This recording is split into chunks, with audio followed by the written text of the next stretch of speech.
ठीक बेटा। Section D हम लोग कर रहे हैं। सेक्शन डी के लिए सेक्शन 4 है।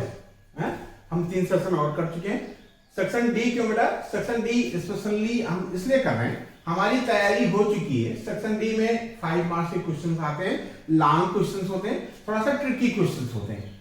ठीक है, हमारा स्तर अभी 80 तक है। हम 80% तक मार्क्स बड़े आराम से लाने की स्थिति में है। ठीक है, 90+ मार्क्स लाने के लिए हमको सेक्शन डी की तैयारी बहुत बढ़िया करनी चाहिए। सेक्शन डी में 4 क्वेश्चंस करने होंगे। देखने को तुमको 6 क्वेश्चंस मिलेंगे, लेकिन करने 4 क्वेश्चंस है और 5 मार्क्स का ईच होगा। 20 मार्क्स का क्वेश्चन होगा। हमारे पेपर में जो होगा वो बेटा 20 मार्क्स का होगा। ठीक है, तो 20 मार्क्स मान रखता है। आउट ऑफ 80 25% हो गया। इसमें ये जरा सा भी गड़बड़ाया, एक भी क्वेश्चन हमसे स्लिप हुआ, मिस हुआ, तो फिर 90+ में जाने के चांसेस कम रहेंगे। इसलिए इस सेशन को, सेक्शन डी वाले जो हम सीरीज कर रहे हैं हम लोग, उसको बड़े प्यार से करना है। ठीक है बेटा। 3 सेशन हम लोग कर चुके हैं, 4था सेशन हम लोग करने जा रहे हैं। इसमें क्वेश्चन नोट कर रखा हमने। कहता था रेडियाई ऑफ 2 कंसेंट्रिक सर्कल। ठीक है, एक बेटा सर्कल ये है, ओ सेंटर है कंसेंट्रिक। ठीक है, मतलब पहले सर्कल का भी सेंटर ओ है और ये दूसरे सर्कल का भी सेंटर ओ है। 2 कंसेंट्रिक सर्कल है ये। ठीक है, जो इंटरनल सर्कल है उसका सरकमफ्रेंस पे कोई पॉइंट डी है, और जो आउटर सर्कल है, जो लार्जर सर्कल है, उसका डायमीटर ए बी है। ये यहां दे रखा है। कहता कि द रेडियाई, कहता इनकी जो रेडियस है, ठीक है, the radii of 2 concentric circles are 13 centimetre and 8 centimetre. मतलब ए बी हमको क्यों नहीं लिख लेते हैं, सोल्यूशन शुरू कर देते हैं। ठीक है, क्या दे रखा बेटा? गिवन 2 कंसेंट्रिक सर्कल, क्या ज्यादा लिखने की जरूरत नहीं है। गिवन क्या लिखा बेटा? A B equal to 13 centimetre. 13 centimetre. ठीक है, और ये ए बी नहीं, क्या दे रखा बेटा? रेडियाई दे रखा ना, तो ए बी क्या है? ए बी तो डायमीटर है, तो ए बी ना लिख करके हम ओ बी लिखते हैं। ठीक है, क्या दे रखा है? ओ बी कंसेंट्रिक सर्कल्स के जो रेडियाई है ये दे रखा है, द रेडियाई। ठीक है, तो ओ बी हमारा रेडियस है। ठीक है, ये 13 सेंटीमीटर दे रखा है, और ओडी 8 सेंटीमीटर दे रखा है। कितना दे रखा है? 8 सेंटीमीटर। ठीक है, 13 centimetre and 8 centimetre. A B diameter है, A B diameter of larger circle. A B is diameter of larger circle। ठीक है, और BD क्या है? BD टेंजेंट है। BD टेंजेंट, अच्छा, टू द स्मॉलर सर्किल। जो ये BD है, ये स्मॉलर सर्किल पे टेंजेंट है। और पता क्या करना है बेटा? Tangent to the smaller circle. Find the length of AD। AD पता करना है। ठीक है, क्यों ना? एडी पता करना है, तो क्या करें? हमारे पास अभी ज्यादा जानकारी तो है नहीं, लेकिन जो हमारे सर्कल चैप्टर से एक क्वेश्चन है, सर्कल चैप्टर से रिलेटेड, सर्कल से रिलेटेड जो अभी जानकारी है हम इसमें थोपेंगे, इसमें अप्लाई करेंगे। हमने क्या सीखा था कि ये किसी टेंजेंट पे, सर्कल के आउटर पॉइंट से, ये छोटा वाला सर्कल, स्मॉलर सर्कल ये है, इस पे टेंजेंट है BD। तो B क्या है? इस सर्कल, छोटे वाले सर्कल के बाहर का कोई पॉइंट है, तो एक्सटर्नल पॉइंट से, सर्कल के किसी एक्सटर्नल पॉइंट से यदि हम कोई टेंजेंट ड्रा करते हैं तो क्या होता है? वो रेडियस पे 90 डिग्री बनाता है। O को यदि हम D से मिलाएं तो जो ये OD रेडियस है, वो किसका रेडियस है बेटा? छोटे वाले सर्कल का। तो यहां 90 डिग्री बनता है। ठीक बेटा, तो और हमको AD पता करना है। ठीक, तो इसमें थोड़ा सा हम कंस्ट्रक्शन करेंगे। क्या करेंगे बेटा? हम इसमें BD को आगे बढ़ाते हैं। अब देखो, क्वेश्चन में ही सॉल्यूशन छिपा रहता है। कहता है कि ए बी डायमीटर, तो ए बी डायमीटर है तो ए बी कहीं सरकमफ्रेंस पे कहीं भी हम लाएंगे तो 90 डिग्री बनाएगा। क्यों बेटा? तो हम क्या करते हैं, बी डी को आगे बढ़ाते हैं, बी डी को डी की सीध में आगे बढ़ाते हैं और ए को यहां मिला देते हैं। ठीक है, मान लीजिए पॉइंट है हमारा ई। ठीक, तो ये बताओ बेटा 90 डिग्री होगा कि नहीं होगा? होगा। क्यों? डायमीटर सरकमफ्रेंस पे कहीं भी 90 डिग्री बनाता है। ये ए बी क्या है? बड़े वाले सर्कल का। किसका बेटा? बड़े वाले सर्कल का डायमीटर है, तो इसको यदि हम कहीं सरकमफ्रेंस पे मिलाएंगे तो ये 90 डिग्री बनेगा। अब ध्यान देना बेटा, क्या ध्यान में कि ओबी जो है हमारा, ओबी 13 सेंटीमीटर दे रखा है, 13 सेंटीमीटर दे रखा है, और ओडी हमारा छोटे वाले सर्कल का रेडियस है, ये 8 सेंटीमीटर दे रखा है। ओबी, ओ से बी, तो हम यहां से बीडी कैलकुलेट कर लेते हैं बेटा। क्या कैलकुलेट कर लें? बीडी। और जो ये है हमारा बीई, बीई क्या है? बीई बड़े वाले सर्कल का कार्ड है। क्या बेटा? बड़े वाले सर्कल का कार्ड है बीई। और बड़े वाले सर्कल का या छोटे वाले सर्कल का सेंटर ओ है, तो ओ से यदि हम परपेंडिकुलर डालते हैं तो कार्ड को बाइसेक्ट करता है। क्या करता है? बाइसेक्ट। तो जितना बीडी होगा उतना ही बीई हो जाएगा। ठीक है, तो अभी थोड़ा थोड़ा समझते हैं, ज्यादा आप समझोगे तो कंफ्यूज होने लगे। तो हमको अभी क्या करना है, सबसे पहले हमको बीडी कैलकुलेट करना है। बीडी जितना आएगा उतना ही बीई होगा, तो उसकी सहायता से हम बीई कैलकुलेट कर लेंगे। तो करें बेटा? क्या लिखें? इन ट्रायंगल, कौन सा ट्रायंगल बेटा? ओडीबी। क्या लिखें? नाउ खूब प्यार से पढ़ेंगे बेटा, खूब प्यार से करेंगे। प्यार का मतलब खूब कंसंट्रेट होकर के करेंगे, खूब मस्ती से करेंगे, प्रेशर जरा सा भी नहीं। ठीक है, नाउ इन ट्रायंगल, कौन सा ट्रायंगल? In triangle ओडीबी, ओडीबी। ठीक है, हमको बीडी कैलकुलेट करना है ना। और ये ओबी क्या है? हाइपोटेन्यूज है। तो क्या लिखें? ओबी का square of OB equal to क्या? BD square plus OD square.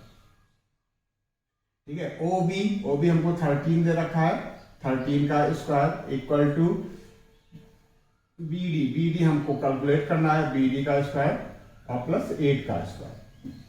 ये 13 का स्क्वायर कितना आएगा बेटा? 169। Very good. और ये 64 आएगा, 64 को उधर ट्रांसफर कर देते हैं, इक्वल टू बीडी स्क्वायर। ठीक है, 9 में से 4 गया 5 और 6 में से 6 गया 0 1। ठीक है, यहाँ ओ आर करते हुए बढ़ाते रहना है। जब कोई इक्वेशन आगे बढ़ती है तो हम ओ आर लिखते जाते हैं। ठीक है बेटा? ठीक है, तो बीडी इक्वल टू हो गया, यहां से स्क्वायर हटाएंगे तो यहां रूट लग जाएगा, अंडर रूट 105। ठीक है, इसका रूट निकलेगा नहीं, हम इसको डिस्टर्ब नहीं करेंगे, इसको नहीं छेड़ते। ठीक है, तो बीडी आपका आ गया, बीडी कितना आ गया बेटा? बीडी आ गया अंडर रूट 105 और बीडी का 2 टाइम्स बीई होगा। नाउ क्या समझ पाएगा बेटा कि ये कितना होगा? जितना बीडी होगा उतना ही डीई होगा। ये बाइसेक्ट करते हैं एक दूसरे को। क्या करते हैं? बाइसेक्ट करते हैं। कौन क्या बाइसेक्ट करता है? रेडियस। यदि हम किस पे बेटा? कार्ड पे सेंटर से परपेंडिकुलर डालते हैं। क्या डालते हैं बेटा? परपेंडिकुलर ड्रा करते हैं, तो जो परपेंडिकुलर है वो कार्ड को बाइसेक्ट करता है। ठीक बेटा? कोई दिक्कत है क्या? ओडी क्या है? ओडी छोटे वाले सर्कल का रेडियस है। और बीडी क्या है? बीडी टेंजेंट है, तो ओडी क्या होगा? 90 डिग्री बनाएगा। क्योंकि ये 90 डिग्री बना रहा है। बड़े वाले सर्कल की बात करते हैं, तो बड़े वाले सर्कल के लिए बीई क्या है? कार्ड है। तो किसी सर्कल में कार्ड पे ये जब सेंटर से परपेंडिकुलर डालते हैं तो परपेंडिकुलर जो है, परपेंडिकुलर लाइन यानी ओडी पूरे बीई को बाइसेक्ट करेगी बेटा। तो बीडी जितना होगा उतना डीई होगा, यानी बीई क्या बेटा? BE equal to 2 times BD equal to 2 under root 105। अब देखो BD आपका कैलकुलेट हो गया, क्या कैलकुलेट हो गया? BD क्या कैलकुलेट हो गया बेटा? BD। अब BD आपका कैलकुलेट हो गया और AB आपको पता है, तो इसकी सहायता से आप AE कैलकुलेट कर सकते हो, ठीक है। आप कह रहे हो कि पता करना है AD और आप पता नहीं क्या क्या करवा रहे हो, तो बेटा AD के लिए हमको AE पता करना जरूरी। क्यों? राइट एंगल ट्रायंगल हमको दिख रहा है AED, यदि हमको AE पता है, हमको BD पता है, तो हम AD बड़े आराम से कैलकुलेट कर लेंगे बेटा। क्यों? ठीक है। तो अब क्या करें, अब हम इसको रफ करते हैं, ठीक है। सारे डेटा हमको आ गए, हमको जो मेमोराइज क्या करना है कि हमको AD कैलकुलेट करना है, ठीक है। तो इस क्वेश्चन की अभी जरूरत नहीं है,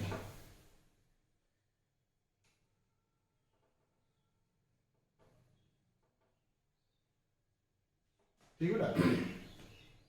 तो क्या करने जा रहे हैं हम लोग, लिखेंगे नाव इन, क्यों ये यहाँ 90 डिग्री शो करना जरूरी है, कर लेते हैं,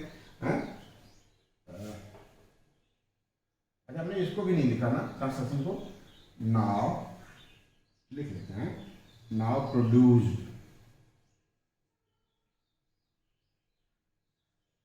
produce BD up to E,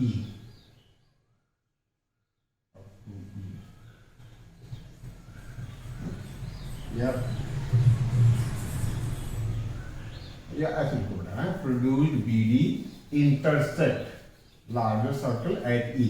क्या लिखो बेटा? इंटरसेक्ट लार्जर सर्कल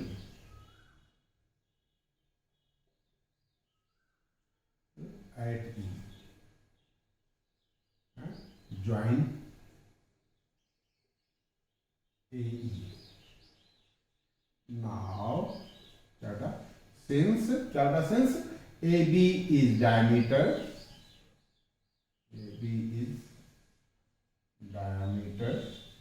therefore क्या होगा? एंगल AEB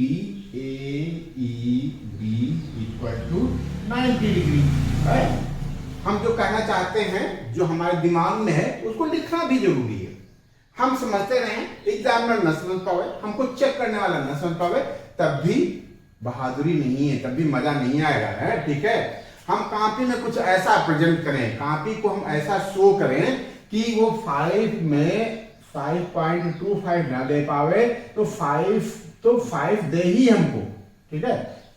तो कोई कसर छोड़ेंगे नहीं हम, ठीक है, ताकि वो कहीं हम एक मार्क्स पॉइंट में मार्क्स कम न करने पाए। तो यहां तक हो गया है। तो अब ये नीचे का भी रफ कर देते हैं, ठीक है। Now in triangle, now in क्या लिखा? Right angle triangle, very good, right angle triangle. कौन सा राइट एंगल ट्रायंगल? AEB। कौन सा बेटा?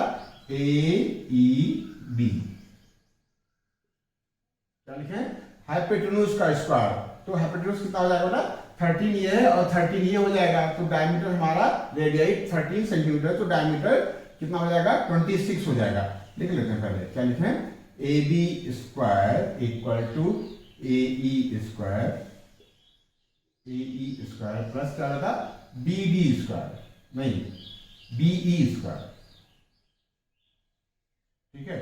AB कितना? AB हमको 26 दे रखा है, 26 का स्क्वायर इक्वल टू AE हो जाएगा हमारा, AE पता करना, AE स्क्वायर।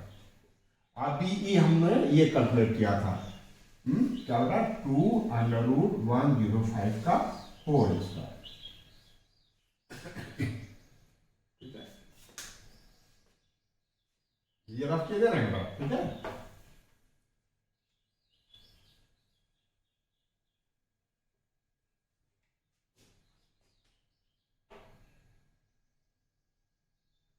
और 26 का स्क्वायर, क्यों 26 का स्क्वायर क्या होता है? 676, क्यों कर लें क्या? 26 26 6 हम सब 3 12 3 15 और 2 6 12 और 2 4 5 6 और 2 7 676 क्या होता 676 हाँ और ये क्या है बेटा 2 2 जा 4 चलो कर लेते हैं पहले और हाँ ए ई स्क्वायर प्लस 4 इंटू 105 ठीक है 676 ये चीज इधर आ जाएगा हैं ठीक है तो ये 4 5 20 4 ए ई स्क्वायर ठीक है ये 6 हो गया बेटा और 7 में 2 हो गया बेटा 5 और 6 में 2 4 गया 2 ए ई स्क्वायर और ए ई जो 256 क्या बेटा 256 किसका अंडर रूट है 16 का होल स्क्वायर है 256 का रूट 16 आएगा ये 16 को 16 से मल्टीप्लाई करेंगे तो ये हमारा आ जाएगा ए ई आ गया 16 को 16 से मल्टीप्लाई करेंगे तो 256 आ गया तो ये आपका मेजरमेंट आ गया बेटा अब तो हम बड़े आराम से कर लेंगे अब आप भी समझ गए होंगे कि इतना कैलकुलेशन क्यों करना पड़ा ठीक है ये 16 आ गया ये हमको पता है कितना पता है बेटा जितना BD है उतना ही DE है कितना है बेटा ये BD था 1√105 तो DE भी हमारा हो जाएगा √105 अब फिर वही तरीका लिख लेते हैं बेटा इन तो ये पूरा कर देते हैं ठीक है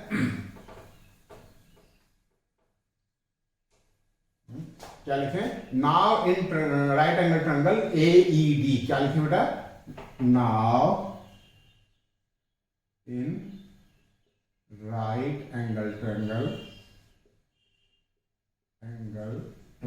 क्या कौन सा ट्रायंगल बेटा AED ठीक है AED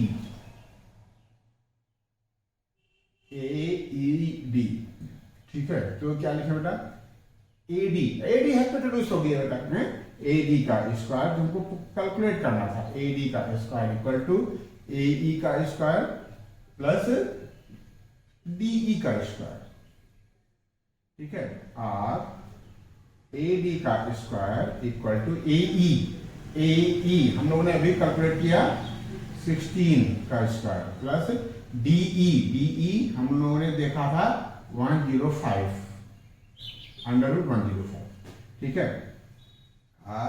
AD का स्क्वायर कितना हो जाएगा 256 प्लस 105 ठीक है ना बेटा AD का स्क्वायर इक्वल टू 6 5 11 और 5 1 6 और 2 3 361 AD इक्वल टू √361 और क्या बेटा √361 किसका स्क्वायर है हम उसमें करके देखेंगे तो ये 16 का 256 और अब देखो ये 1 है ना बेटा क्या बेटा 1 तो 1 लास्ट में किसको स्क्वायर मल्टीप्लाई करते तो 1 आता 9 9 जा 81 9 9 जा 81 तो ये 19 है और 19 है तो 9 9 जा करेंगे तो 81 आएगा 1 आएगा हम 19 से इसको चेक कर लें कि 19 को यदि हम 19 से मल्टीप्लाई करते हैं तो क्या आता है 9 9 81 1 5 8 9 9 17 1 9 9 1 1 ठीक है 1 9 7 16 1 2 3 वेरी गुड 361 आ गया तो ये 19 सेंटीमीटर आ गया हमारा बस यही हमारा आंसर था ठीक है क्यों बेटा तो इस तरीके से हमने AD कैलकुलेट कर लिया अब देखो शुरू में AD बड़ा कंफ्यूजिंग था AD कैसे होगा लेकिन जब हम सफर पे चले हैं माँ ने जो हमको पॉकेट मनी दिया उसी से हम अपना खर्चा चलाएंगे हमने सर्कल चैप्टर पढ़ा है ठीक है सर्कल चैप्टर से जो जानकारी हमने अवेल की है जो जानकारी हमारे पास है वही हमारी पॉकेट मनी है उसी को हम खर्चा करेंगे यहाँ ठीक है हमने क्या सीखा है कि सर्कल पे के किसी सर्कल के आउटर पॉइंट से यदि हम टेंजेंट ड्रा करते हैं तो पॉइंट ऑफ कांटेक्ट क्या वर्ड था बेटा, पॉइंट ऑफ कांटेक्ट को पे जो रेडियस मिलती है, ठीक है, या सेंटर को पॉइंट ऑफ कांटेक्ट से मिलाने वाला रेडियस उस टेंजेंट पे 90 डिग्री बनाता है। ये सीखा था ना बेटा। तो इसकी सहायता से, इसकी हेल्प से हमने पीडी कैलकुलेट कर लिया है। ये राइट एंगल ट्रायंगल ओडीबी में ओबी क्या था हमारा, हाइपोटेन्यूज था, और ओडी परपेंडिकुलर था, ये कैलकुलेट कर लिया। अब फिर हमने सीखा था किसी कार्ड में, किसी सर्कल के कार्ड में ये जब सेंटर से परपेंडिकुलर ड्रा करते हैं तो परपेंडिकुलर लाइन, ठीक है, क्या करती है, कार्ड को बाइसेक्ट करती है, तो BD इक्वल टू DE आ जाएगा। तो अभी बड़ा अच्छा और भी हमने सीखा था, क्या सीखा था कि यदि किसी सर्कल में डायमीटर को सर्कमफ्रेंस के किसी पॉइंट पे मिलाते हैं तो वो 90 डिग्री फॉर्म करता है। तो BA को हम E पे मिलाएंगे तो 90 डिग्री बनेगा। तो अब इस बड़े वाले सर्कल में AEB में क्या बेटा, BE हमको कल पता चल गया है, और ये पता है हमको डायमीटर 26, तो हम इसकी सहायता से AE कैलकुलेट कर लिए। अब AE पता चल गया और ये DE पता चल गया, तो छोटे से राइट एंगल ट्रायंगल AED में हम AD कैलकुलेट कर लेंगे। बस यही था क्वेश्चन। और बेटा थोड़ा सा क्वेश्चन इंपॉर्टेंट भी है, ये कई बार बोर्ड में आ चुका है। बड़े प्यार से, खूब पेशेंस से समझो, खूब मस्ती से समझो, ठीक है।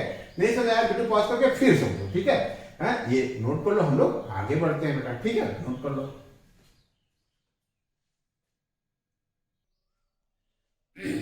ठीक बेटा, क्वेश्चन नंबर 1 मैं पहला पार्ट सर्कल का था, दूसरा पार्ट भी सर्कल का था, ठीक है। तो हम लोगों को ये ध्यान देना बेटा कि कोई चैप्टर पूरा का पूरा स्किप नहीं करना है, ठीक है। यहां देखो सर्कल से आप भाग नहीं पाए। यदि आपको चारों क्वेश्चन करने हैं, ठीक है, तो सर्कल का चैप्टर आपको आना ही आना चाहिए इस सिचुएशन में। क्यों, पहला क्वेश्चन भी सर्कल का था और उसका जो चॉइस था वो भी सर्कल का है, सर्कल चैप्टर का। इसलिए यदि हमको 90 प्लस में जाना है तो सारे चैप्टर्स हमको ठीक से करने हैं, ठीक। अब क्वेश्चन नंबर 1 का जो सब्स्टिट्यूशन था वो हमने नोट कर रखा है। कहता है इन द गिवन फिगर, ये फिगर दे रखा है, OP is equal to the diameter, ठीक है। OP जो है वो डायमीटर के इक्वल है। तो मतलब ये कि यदि OP इंटरसेक्ट करता है किसको, सर्कल को, कहां सर्कल इंटरसेक्ट करता है, E पे, ठीक है। तो जितना OE है बेटा, OE रेडियस है ना, उतना ही EP है, ये दे रखा है, ठीक है। कहता prove that ABP is an equilateral triangle.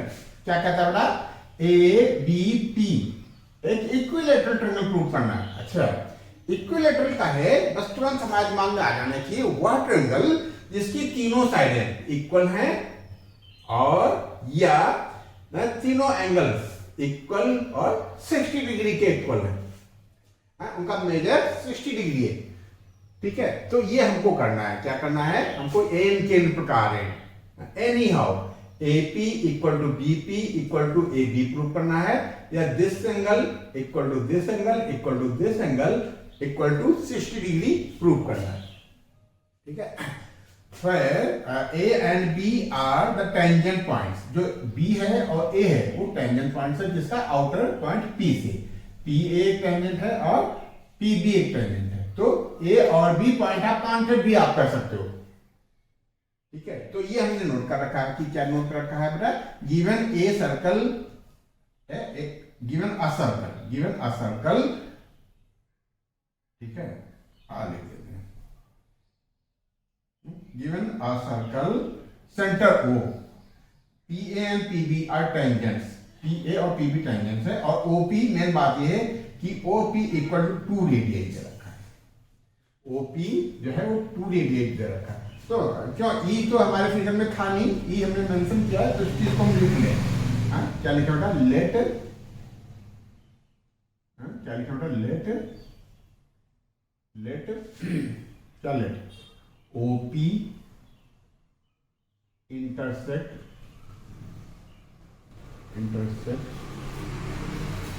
Circle at point E। कहां कर सकता है, पॉइंट ई पे इंटरसेक्ट करता है। ठीक है, बस। तो कैसे करें बेटा?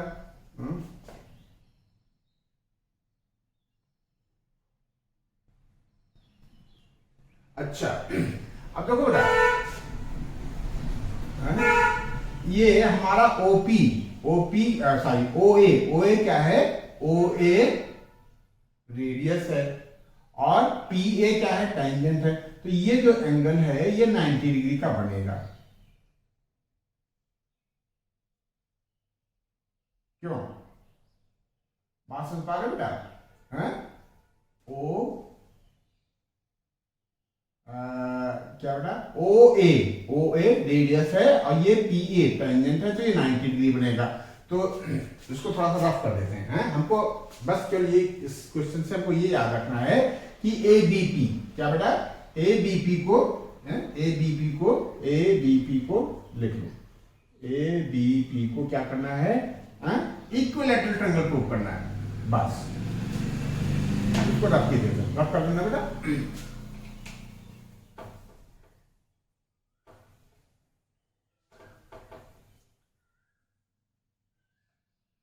तो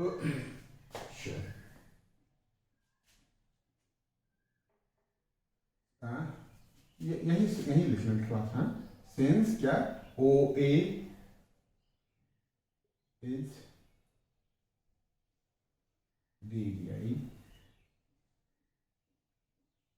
रेडियस एंड क्या बेटा? पी ए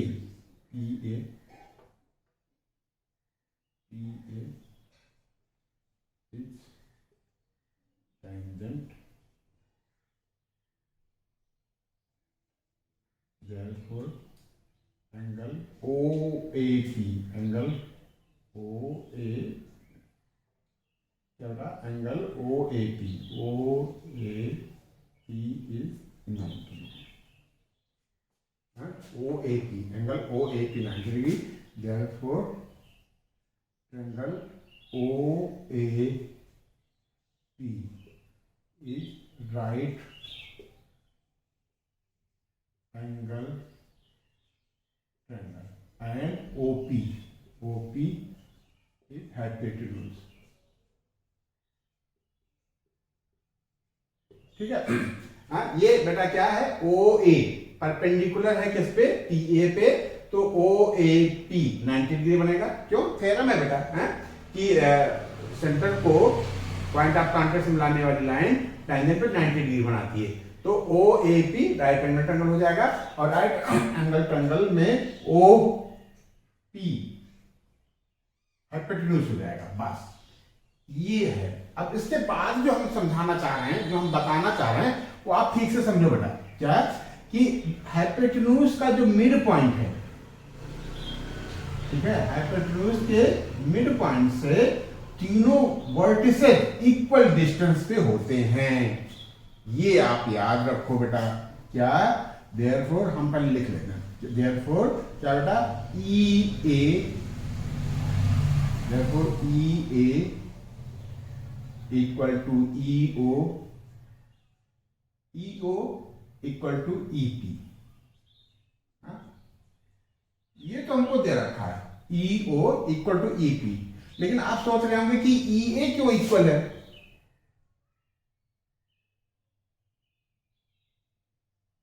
यही सोच रहे हैं ना? अच्छा, अब इसके लिए हम थोड़ा सा आपको ब्रीफ में जाते हैं थोड़ा सा। क्या बेटा? कि यदि कोई सर्कल है, तो ये तो समझने के लिए सर्कल बढ़िया नहीं बना है।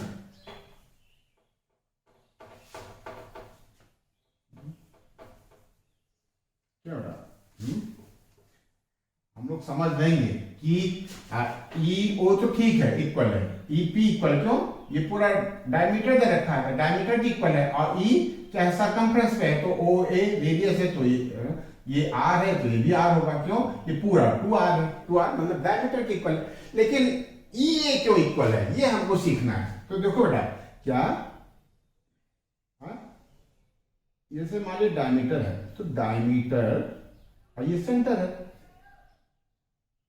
ठीक है? सेंटर से देखो बेटा, डायमीटर क्या करता है, सरकमफ्रेंस पे कहीं भी 90 डिग्री बनाता है, क्यों बनाता है ना।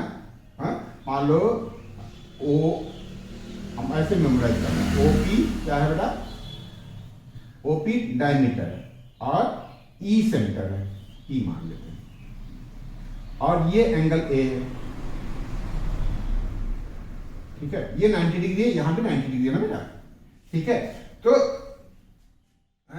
यदि कोई लाइन 90 डिग्री फॉर्म करती है तो उस लाइन का मिड पॉइंट, ठीक है, तीनों वर्टिसेस से इक्वल डिस्टेंस पे होगा। बता बेटा होगा कि नहीं, ई ओ क्या है, रेडियस है, ई पी क्या है, रेडियस है, और ई ए क्या है, रेडियस है। क्यों, हम जो समझाना चाह रहे समझ पा रहे बेटा, कि यदि डायमीटर 90 डिग्री फॉर्म करता है तो ये जो राइट एंगल ट्रायंगल बनता है ओ ए पी, उसका जो हाइपोटेन्यूज है, हाइपोटेन्यूज का mid point right angle triangle में तीनों वर्टिसेस से इक्वल डिस्टेंस पे होता है। ये हमेशा याद रखो कि कोई भी राइट एंगल ट्रायंगल है, ठीक है, राइट एंगल ट्रायंगल है, ठीक, और इसका ये मिड है, ठीक, मिड है, तो मिड से ये डिस्टेंस और बेटा ये डिस्टेंस तीनों इक्वल होंगे। क्यों, यदि हम यहां से एक सर्कल बनाएं, इसको डायमीटर मानते हुए, तो एक हम सर्कल ड्रा कर सकते हैं बेटा। क्यों, क्योंकि डायमीटर सरकमफ्रेंस पे 90 डिग्री बनाता है, ठीक है। तो 90 डिग्री के सामने हाइपोटेन्यूज हुआ, हाइपोटेन्यूज का मिड पॉइंट तीनों वर्टिसेस से इक्वल डिस्टेंस पे होता है। ये राइट एंगल ट्रायंगल है हमारा, कौन सा बेटा, ओ ए पी, और ओ पी हमारा हाइपोटेन्यूज है, हाइपोटेन्यूज का मिड पॉइंट ई है, ठीक है। तो ई से, क्यों, ई से पी, ई पी और ई ओ तो हमको गिवन है, इक्वल है, ये मिड पॉइंट है, और ई ए भी इक्वल होगा। क्यों, क्योंकि हम यहां से एक बेटा एक सर्कल ड्रा कर सकते हैं जिसका, ठीक है, ओपी को डायमीटर मानते हुए, ठीक, समझ में आया ना बेटा। तो ये है कि क्या, यदि हम राइट एंगल ट्रायंगल में हाइपोटेन्यूज के मिड पॉइंट से मिड पॉइंट ले, तो मिड पॉइंट से जो तीनों वर्टिसेस हैं वो इक्वल डिस्टेंस पे होते हैं। तो E A equal to E O equal to E P, ये हो गया बेटा, ठीक है। अब देखो,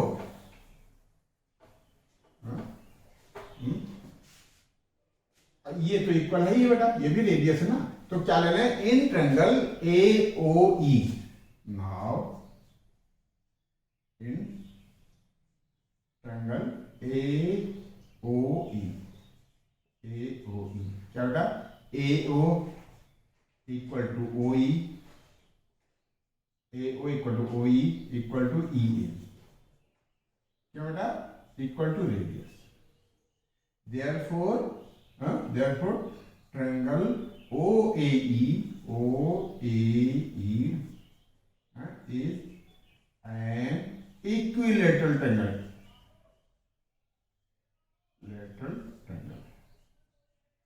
ठीक है। तो इसका मतलब हुआ कि मैं ये एंगल 60 डिग्री का हो जाएगा, और कहां था बेटा, ये 60 डिग्री का हो जाएगा, तो ये हम निकाल लेते हैं।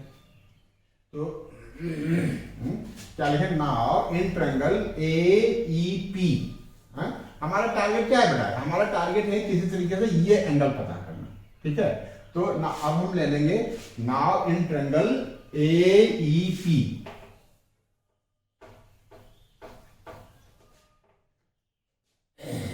नाउ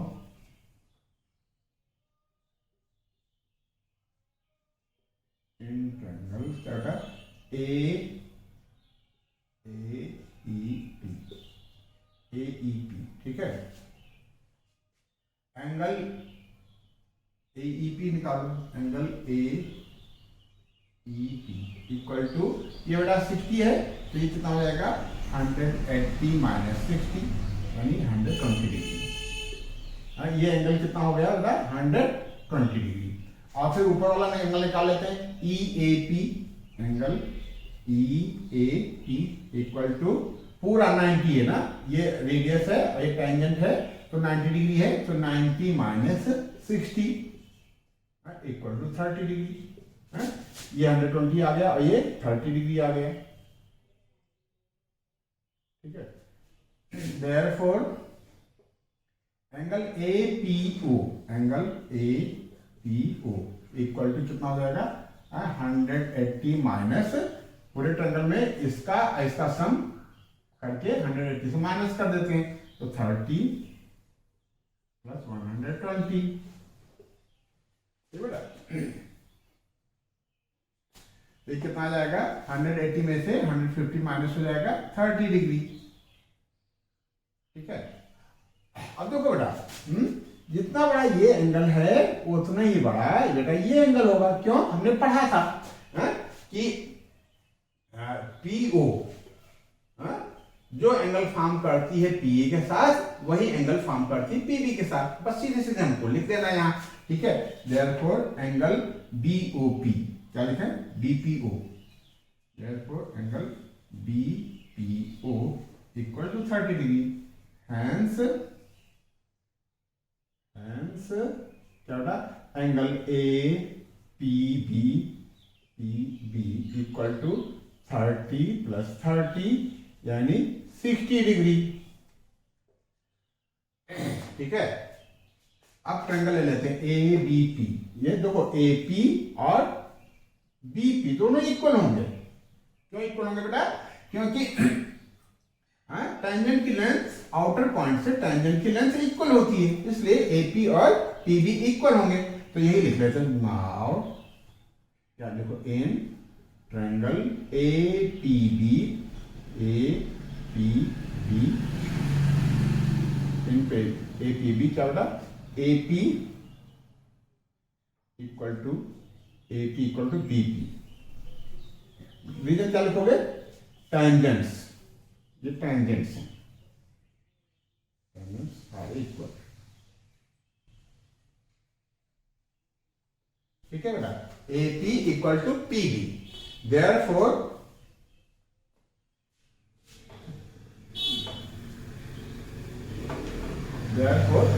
ये साइड इक्वल है बेटा, तो इनके सामने का एंगल ये कौन सा, PAB, और इसके सामने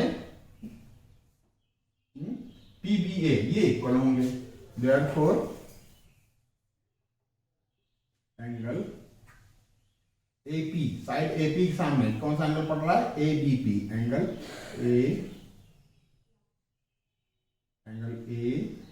ABB, angle ABP equal to ABP equal to BAP।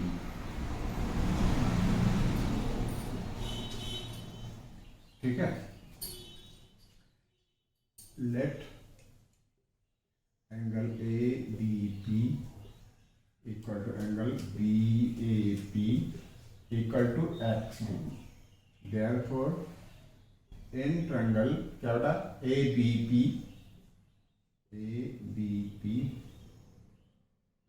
X degree plus X degree plus 60 degree equal to कितना होगा, 180 डिग्री।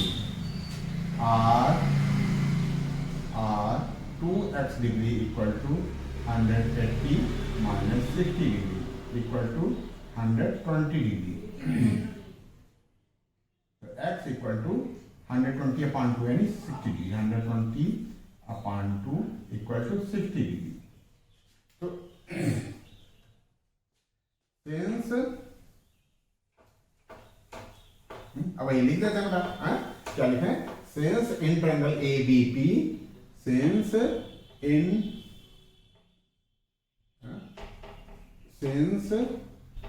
इन ट्रायंगल APB, ठीक है, angle APB equal to ABP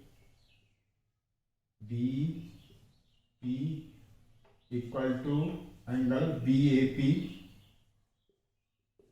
equal to 60 degree. Therefore triangle ABP an equilateral triangle.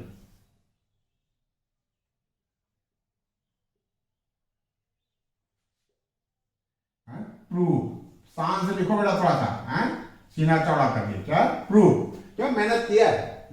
अच्छा ये point समझ में आया कि नहीं बेटा, है कि जो ओपी है, ओपी हाइपोटेन्यूज है और ओपी का मिड पॉइंट ई है, तो ई से ओ, ई से पी और ई से ए इक्वी डिस्टेंस पे होंगे। ये इसलिए होंगे बेटा कि डायमीटर, यदि हम ओपी को डायमीटर मान लें, क्या मान लें ओपी को डायमीटर, तो ये सरकमफ्रेंस पे 90 डिग्री बनाता है डायमीटर। डायमीटर क्या करता है सरकमफ्रेंस पे, फिर से थोड़ा सा समझते हैं, हमारे मन में थोड़ा सा भी वो है कि आप समझ पाए कि नहीं समझ पाए। आप करने को तो आप सीधे सीधे मेमोराइज कर सकते हो कि डायमीटर हाइपोटेन्यूज का मिड पॉइंट ट्रायंगल के तीनों वर्टिसेस से इक्वल डिस्टेंस पे होता है। लेकिन ये होता क्यों है, देखो बेटा, जैसे मान लीजिए ये सर्कल है, ये डायमीटर है, ठीक है, ये कहीं भी 90 डिग्री बनाता है। आप ये लेट कर लो, आप ये जूम कर लो कि ये ओपी है, ठीक है, यहाँ ए है, ये सेंटर ये है, सेंटर क्या था ई, ये क्या है ओ, ये है पी, ठीक है। अब देखो ये तो मिड में है ही है बेटा, है, और ये क्या है, ये भी बेटा रेडियस ही तो है, क्यों, तो ओ ई पी, ये भी रेडियस है, ये भी रेडियस है, इसलिए ये इक्वल होगा, यही इसीलिए बेटा ये ई ए इक्वल होगा, बस ये है आपका, ठीक है। तो इस तरीके से ये हमने क्वेश्चन नंबर 1 का जो है सब्स्टिट्यूशन कर लिया, ठीक है। अब हम आगे बढ़ते हैं, ये नोट करो, फिर आगे बढ़ते हैं बेटा, ठीक है।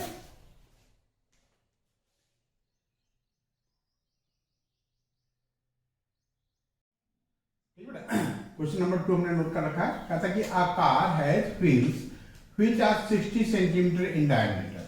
How many complete revolution does each wheel make in 20 minutes when the car traveling at speed of 50 km per hour? अब देखो बेटा, इस क्वेश्चन का बेसिक ये है कि नंबर्स ऑफ रिवोल्यूशन पता करना है, तो उसका कॉन्सेप्ट ये है बेटा कि नंबर्स ऑफ रिवोल्यूशंस, क्या बेटा, numbers of revolution, numbers of revolution, REVOLUTION equal to क्या होता है, कवर्ड डिस्टेंस, क्या बेटा, क्या लिखें, कवर्ड, उस व्हील ने कितनी डिस्टेंस को कवर किया, उसका मूवमेंट कितना हुआ, ठीक है, तो कवर्ड डिस्टेंस अपॉन क्या बेटा, circumference of wheel, circumference of wheel, बस ये हमारा बेसिक है, ये हमको पता होना चाहिए कि नंबर्स ऑफ रिवोल्यूशन हमको पता करना है, तो हमको कवर्ड डिस्टेंस कंप्लीट करना पड़ेगा, कवर्ड डिस्टेंस सॉल्व करना पड़ेगा कि कितनी देर में कर रहा है, 20 मिनट में कितने चक्कर मारेगी पहिया, ठीक है, कितना रिवोल्यूशन करेगी, रिवोल्यूट करेगी, कितना 20 मिनट में, तो हम 20 मिनट में निकालें कि वो डिस्टेंस कितना चलेगी, तभी तो निकाल पाएंगे कवर्ड डिस्टेंस कितने मिनट में, 20 मिनट में, क्यों 20 मिनट का ही हमको नंबर्स ऑफ रिवोल्यूशन पता करना है और सरकमफ्रेंस हम पता कर लें, क्यों, तो नाउ कवर्ड डिस्टेंस, देखो नाउ इन क्या स्पीड है, 50 किलोमीटर पर आवर, स्पीड क्या है 50 किलोमीटर पर आवर, मतलब इन 60 मिनट डिस्टेंस कितना बेटा 50, क्यों किलोमीटर में थोड़ा मजा नहीं आएगा, ठीक है, यहाँ जो डायमीटर है 60 सेंटीमीटर में दे रखा है, तो आप 50,000 मीटर लिख सकते हो, 50,000 metre, therefore in 20 minute distance 50,000 20 से मल्टीप्लाई करते हैं और और क्या बेटा 60 से डिवाइड कर देते हैं। ठीक है, यूनिटरी मेथड है। तरीका तो ये होता है कि ये चीज यहाँ पहले लिखे, इसे मल्टीप्लाई करना और इससे डिवाइड करना, बात एक ही है। ठीक है, तो कितना आ जाएगा, 0 0 कैंसिल हो गया, 2 1 जा 2, 2 3 जा 6, 50,000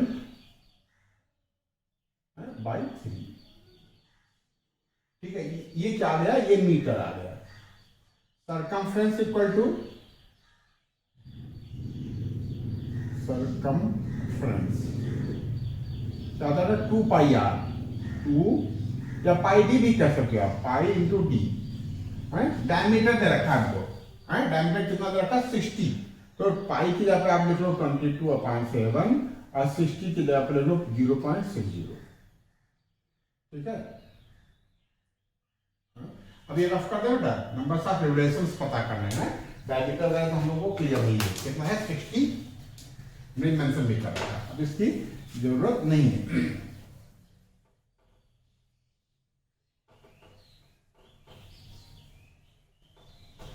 ठीक है, तो ये कितना आ जाएगा बेटा, इक्वल टू, इसी को हम यहाँ कंटिन्यू कर रहे हैं।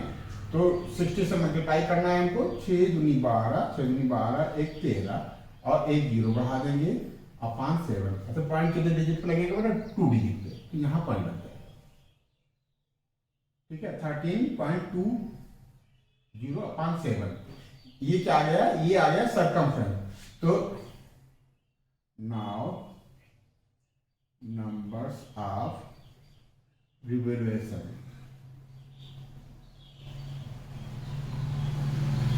equal to covered distance कितनी आ गई बेटा, 50,000 अपान 3, और ये सरकमफ्रेंस आया होल अपान क्या बेटा 13.20 अपान 7।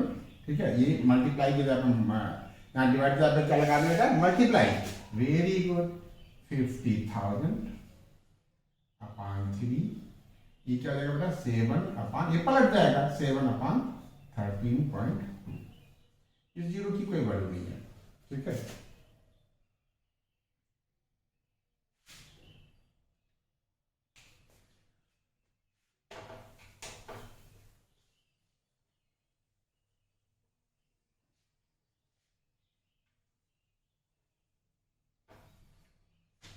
अब क्या करते हैं, अभी एक 0 यहाँ बढ़ा देते हैं। ठीक है, इसको हटा देते हैं। ठीक है, और इसको थोड़ा सा सॉल्व कर लो, 2 छात 12, 1 13, 2 छात 12, ये 35 आ जाएगा। ठीक है, और फिर एक बार 2 से और चला जाएगा। हाँ, कितना है बेटा 50,000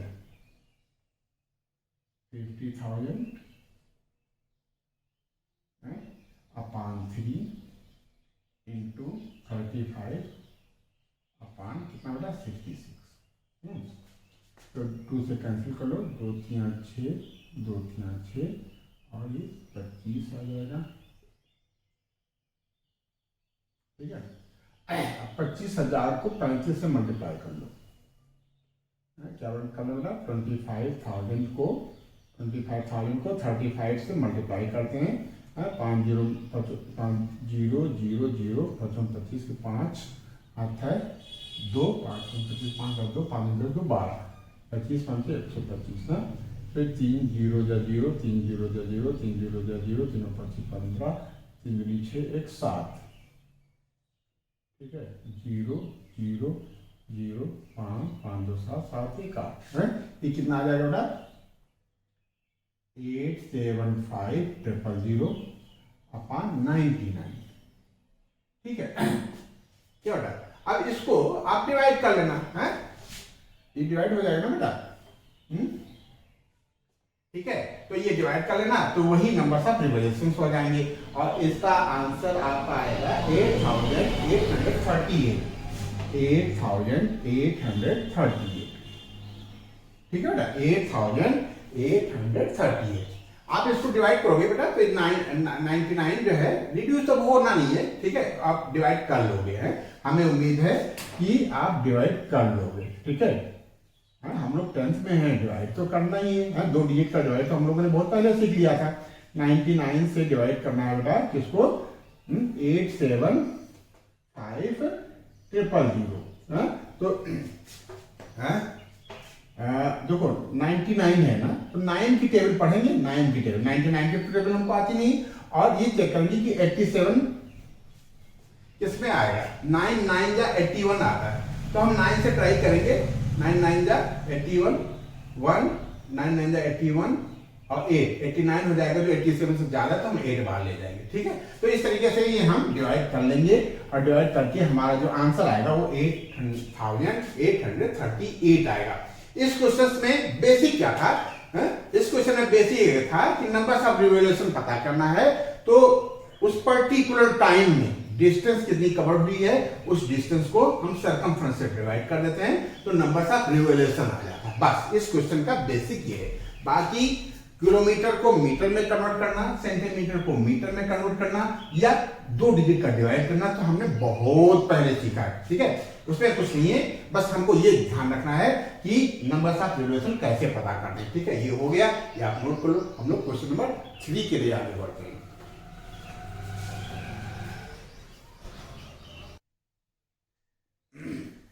ठीक बेटा, क्वेश्चन नंबर 3 हमने नोट कर रखा है। कहता find the solution of the equation x - 4 upon x - 5 equal to x - 6 upon x - 7 equal to 10/3। तो ये आसान है थोड़ा सा, क्या करें बेटा, नोट उतार लेते हैं बेटा। x - 4 upon x - 7 equal to 10/3, यही ना बेटा। एलसीएम ले लेते हैं, और एलसीएम में क्या आ जाएगा, x - 5 इंटू x - 7। ठीक है, अब है क्या, यहाँ बेटा x - 5 है, इसके साथ हमने x - 7 भी डाला। इसका मतलब ये हुआ कि x - 5 में हमने x - 7 से मल्टीप्लाई किया, तो हम न्यूमरेटर में भी x - 4 में x - 7 से मल्टीप्लाई कर लेंगे बेटा। तो क्या लिखें, x - 4 इंटू x - 7। ठीक है, ये प्लस का साइन लगा देंगे। यहाँ x - 7 है, x - 7 के साथ साथ हमने x - 5 भी लिखा है बेटा, तो हम ऊपर भी x - 5 से मल्टीप्लाई करेंगे, किसमें, x - 6 में x - 5 से मल्टीप्लाई करेंगे। ठीक है, इक्वल टू 10/3। ठीक है, बस इसको प्यार से सॉल्व कर लेंगे। इसको x - 4 x - 8 x - b का जब हम मल्टीप्लाई करते हैं बेटा, तो क्या आता है, चाहो तो आइडेंटिटी यूज करो, या एक लाइन और बढ़ेगी, अलग अलग हम एक एक को पकड़ करके सॉल्व कर लेते हैं बेटा।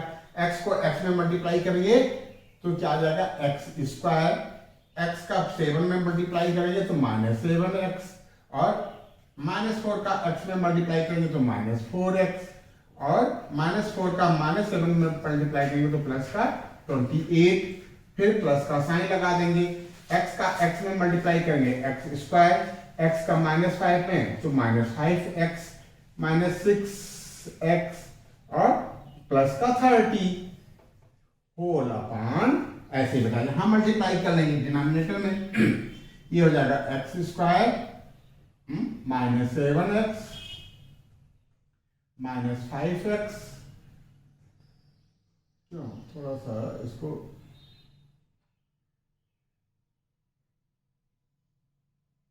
इक्वल टू 10/3 है यहाँ। ठीक है, ये याद रखना, यहाँ थोड़ा सा स्पेस कम होने की वजह से मैनेज होने में दिक्कत है। आप ये इक्वल टू यहाँ 10/3 लिख लेना बेटा। ठीक है, ये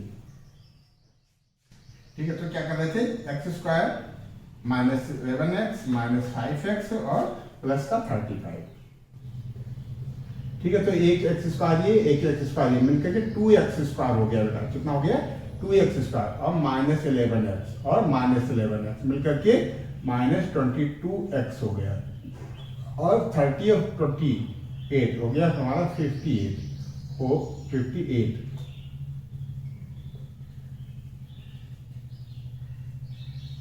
ठीक है, होल अपॉन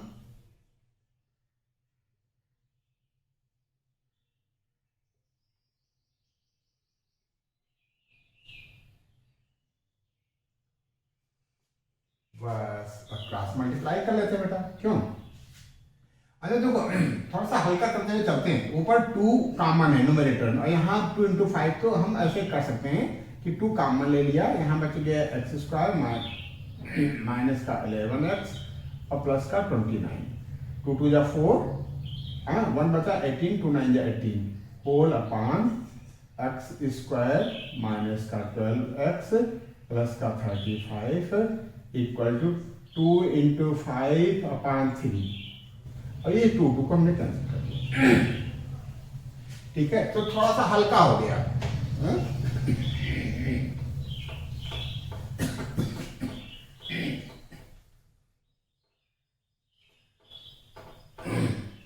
अब क्रॉस मल्टीप्लाई कर लेते हैं, 3 को इसमें मल्टीप्लाई करेंगे, r 3x square minus 33x और फिर प्लस का 3 9 27, 3 6 2 8, इतना हो जाएगा ना। फिर 5% मल्टीप्लाई करेंगे equal to 5x square minus 60x और 5% मल्टीप्लाई करें 525, 515 तो 17। ठीक है, 5 का 35 में मल्टीप्लाई करेंगे तो ये आएगा, क्या आएगा 175। ठीक है, अब एक तरफ कर लेते हैं,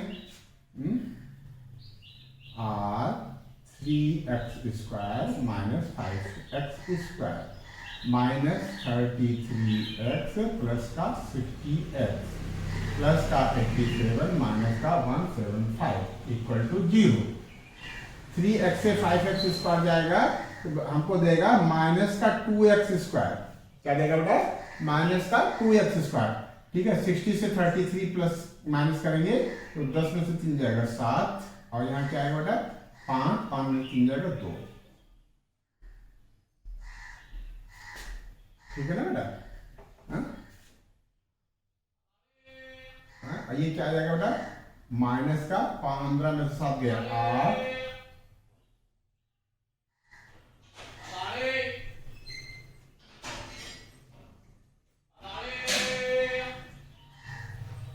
ठीक है बेटा 15 में से 7 जाएगा 8, और यहाँ क्या आएगा बेटा 6, 16 में 7 जाएगा 8।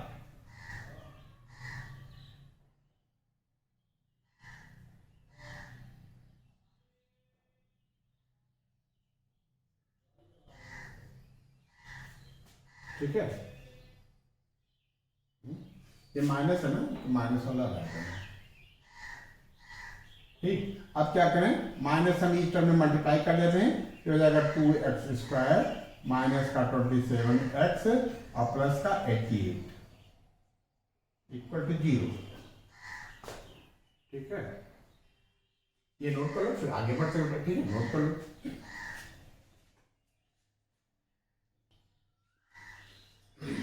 ठीक बेटा, हमने इसको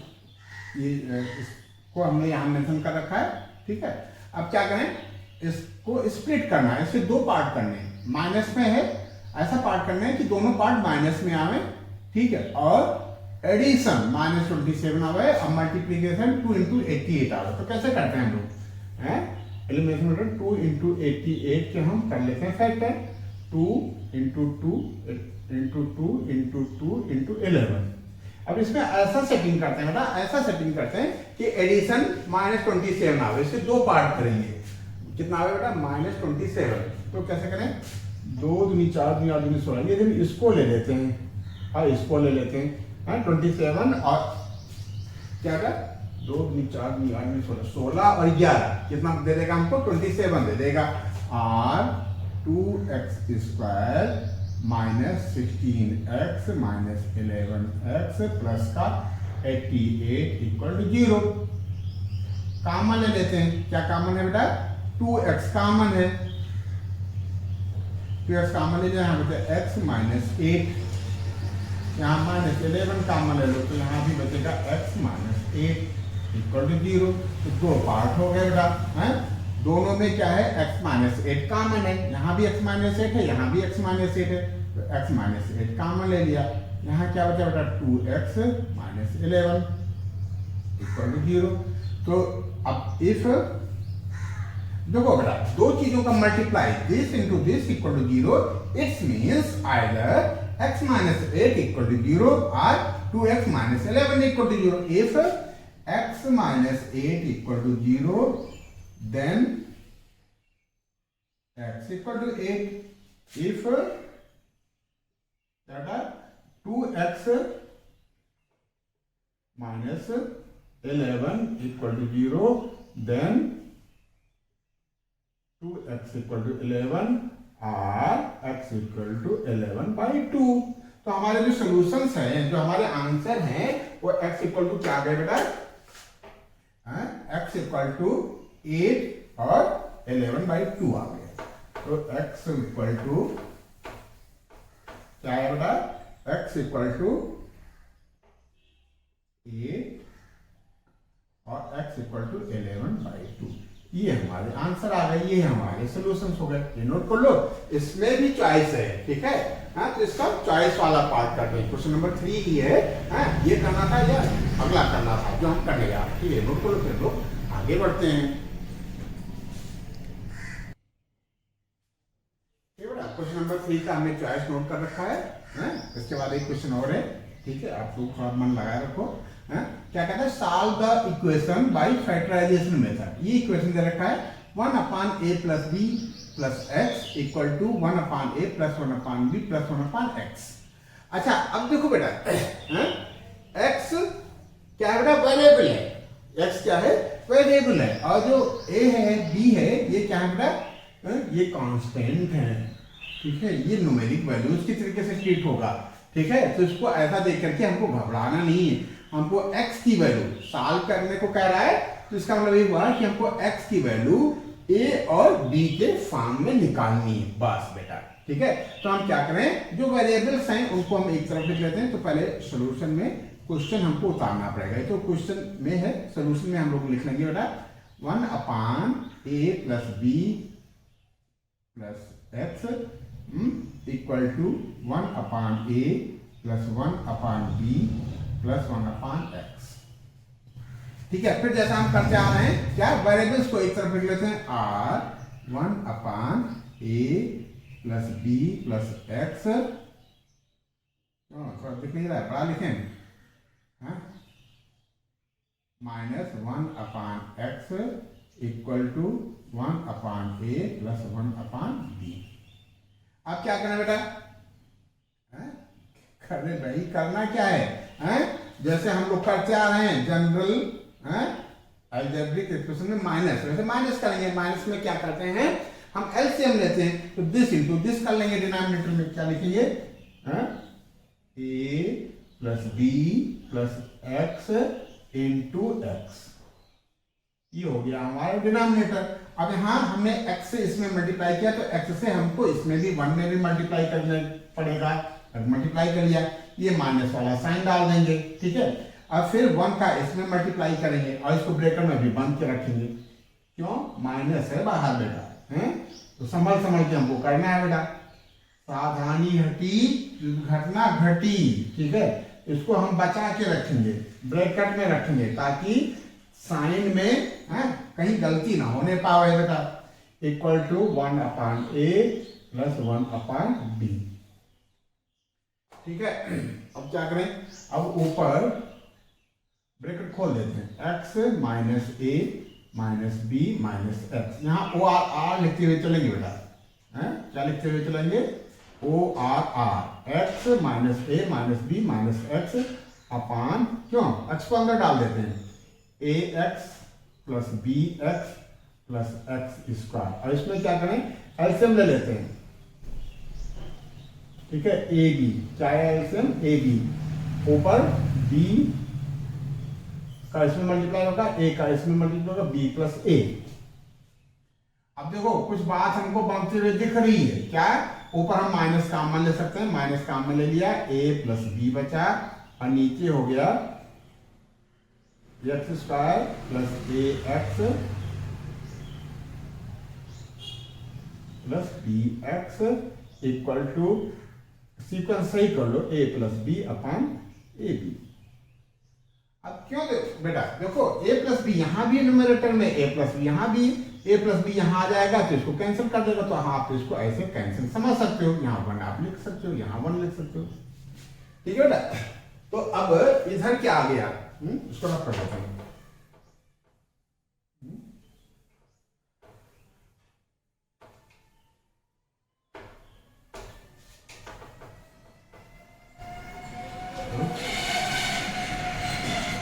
इधर क्या आ जाएगा, इधर आ गया -1 upon x square plus a x plus b x equal to 1 upon a b.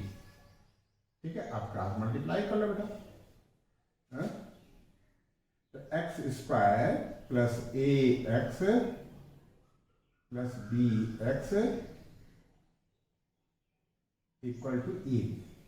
ठीक है, or x square plus a x plus b x minus a B equal to कितना बेटा, 0।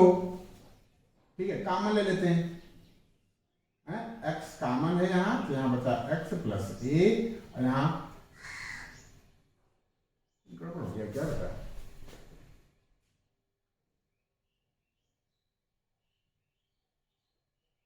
-1 का इधर मल्टीप्लाई करोगे माइनस ए बी आएगा ना बेटा, माइनस ए बी इधर आएगा तो प्लस का ए बी आएगा। ठीक है, अब यहाँ प्लस बी कॉमन ले लो, तो x plus a equal to 0। अब दोनों में बेटा एक्स प्लस ए कॉमन है, तो एक्स प्लस ए कॉमन ले लिया, यहाँ क्या बचा, यहाँ एक्स बचा प्लस बी इक्वल टू 0। फिर वही पुराना तरीका, क्या, if this equal to 0 then x equal to minus a, if x plus b equal to 0 then x equal to minus b। बस ऐसे लिख लेंगे।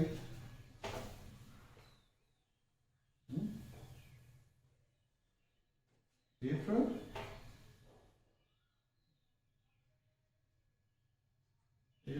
क्या होता है, x plus a equal to 0 then x equal to minus a, if x plus b equal to 0 then x equal to minus b। तो x की value क्या आ गई, -a, और x की वैल्यू -b। इस तरीके से हमारा x सॉल्यूशन में x की वैल्यूज आ गई, क्या क्या आ गई, -a और -b। ठीक है, ये नोट कर लो, हम लोग लास्ट क्वेश्चन के लिए जाते हैं। ठीक है, ये कर लो बेटा।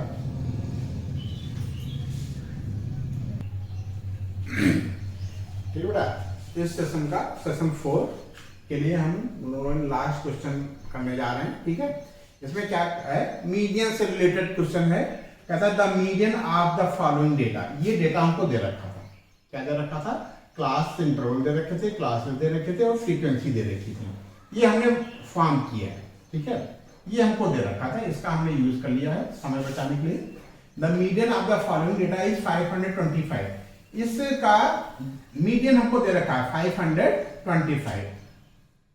ठीक है, और फ्रीक्वेंसीज में अननोन टर्म्स है एक्स और वाई। एक्स और वाई कहता कि find the value of x y. ये फ्रीक्वेंसी एक्स है, ये फ्रीक्वेंसी वाई है, इसकी वैल्यू पता करो। कहता है इफ टोटल फ्रीक्वेंसी इज 100, मतलब total frequency means sum of all frequencies means last digit of communicative frequency is 100। तो अकॉर्डिंग टू क्वेश्चन बेटा 76 प्लस क्या, 76 plus x plus y equal to 100, और x plus y equal to 100 minus 76, और x plus y equal to 24। बस एक equation तो ये हो गई एक्स वाई पता करने के लिए। एक इक्वेशन हमको और चाहिए, दो अननोन टर्म है ना बेटा, एक्स और वाई, दो इक्वेशन चाहिए। तो एक तो हमने पता कर लिया x plus y equal to 24। ठीक है, तो अब फिर आगे बढ़ते हैं। जो हमको मीडियन दे रखा है बेटा, मीडियन की हेल्प से हम क्या करते हैं, एक इक्वेशन फॉर्म करेंगे। अच्छा, मीडियन दे रखा है बेटा 525, और जो मीडियन का फार्मूला है हमारा, उसमें मीडियन क्लास का जिक्र है। मीडियन क्लास हमको पता होना चाहिए। तो मीडियन क्लास 525 कहां पड़ेगा, 525 बेटा यहां पड़ेगा, 500 और 600 के बीच में। ये हो गया हमारा मीडियन क्लास। ठीक है। हाँ? तो अब इसको ऊपर वाले पोर्शन को हम रफ कर देते हैं, ठीक है। नाउ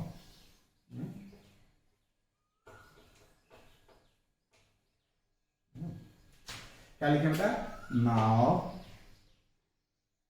मीडियन इक्वल टू क्या होता है बेटा, L plus in bracket n by 2 minus c f whole upon frequency of median class into H.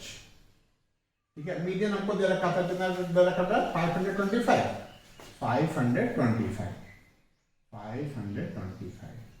Equal to medium class की लोअर लिमिट, एल क्या है, lower limit of medium class, ये 500 हो गया प्लस एन, एन 100 दे रखा था, क्या कह रहा था, sum of all frequencies equal to 100, तो एन बाई 2 हो जाएगा बेटा 50, क्या हो जाएगा बेटा 50 minus c f, c f कौन सा लेते हैं, मीडियम क्लास से जस्ट ऊपर वाला है, ये हमारा सी एफ कहलाएगा।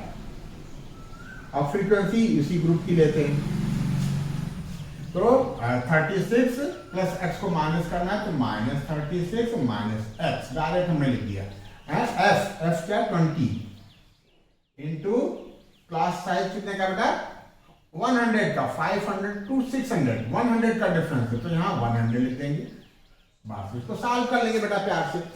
500 इधर आएगा, तो 525 माइनस 500 इक्वल टू क्या बेटा, 50 से 36 जाएगा, 14 आएगा, क्यों, अच्छा ये आप कैंसिल कर सकते हो, 2 × 2 2 5 10 इंटू में आप कैंसिल कर सकते हो, ठीक है। ये 5, अच्छा चलो अभी रहने दो, 500 इधर आ गया ना, अब ये कितना गया, 10 में से 6 जाएगा 4, यहाँ बचा 4 में से 6 जाएगा 1 माइनस एक्स, यहाँ कुछ बचा नहीं, इंटू 5, ठीक है। ये बचा बेटा 25 हो गया, और ये कितना है 14 माइनस एक्स, और ये 5 यहाँ इंटू में यहाँ डिवाइड में लिया, x plus y equal to 24,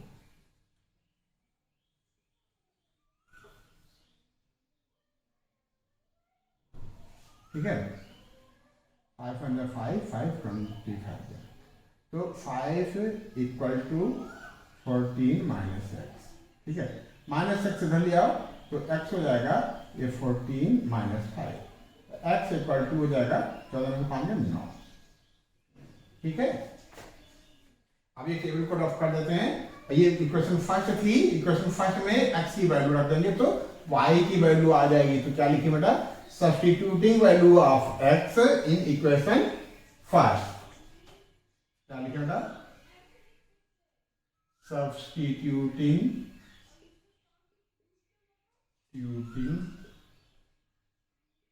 value of x in equation क्या बेटा फर्स्ट, एक्स की वैल्यू क्या है 9 प्लस वाई इक्वल टू 24, तो y इक्वल टू हो जाएगा 24 माइनस 9, कितना आ जाएगा 15, तो y इक्वल टू 15 आ गया, हैंस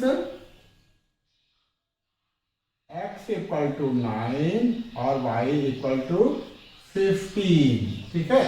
तो इस तरीके से बेटा x की वैल्यू 9 आ गई और y की वैल्यू 15 आ गई, यही हमारा कंप्लीट आंसर हो गया है। इस तरीके से ये हमारा सेशन 4 समाप्त होता है। आप लोगों ने साथ दिया, खूब मन लगा करके कंसंट्रेट करके देखा, सुना और समझा, और हमें उम्मीद है आपने फायदा उठाया होगा, आपको फायदा मिलेगा।